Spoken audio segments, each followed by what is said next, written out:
ہر شخص اپنا اپنا مذاق اور اپنا اپنا انداز کلام ہوا کرتا ہے۔ عشق کا مذہب تمام دینوں سے الگ ہے۔ عاشقوں کا مذہب وہ ملت خاص خدا ہے۔ عاشق مزاج آدمی کا قدم دوسرے لوگوں کے قدم سے الگ نمایاں ہوتا ہے۔ بیوقوف سے دوستی رکھنا اس کی دشمنی سے بدتر ہے۔ وہ تو ہر ہیلے سے جو تمہیں آتا ہو دفع کرنے کے لائق ہے۔ دل کا آئینہ صاف چاہیے تاکہ اس میں اچھی اور بری صورت کو دیکھ سکو۔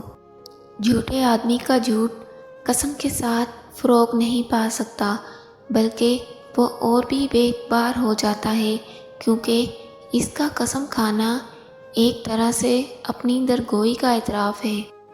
جب تم اولیاء اللہ کی خدمت سے دور ہو تو حقیقت میں خدا سے دور رہتے ہو۔ پتھر دل عورت کو نرم کرنے کا صرف ایک ہی طریقہ ہے، اور وہ ہے محبت کی زبان۔ محبت سے سنگ دل عورت بھی موم بن جاتی ہے، محبت سے تو پتھر بھی تیل بن کر بہہ جاتا ہے۔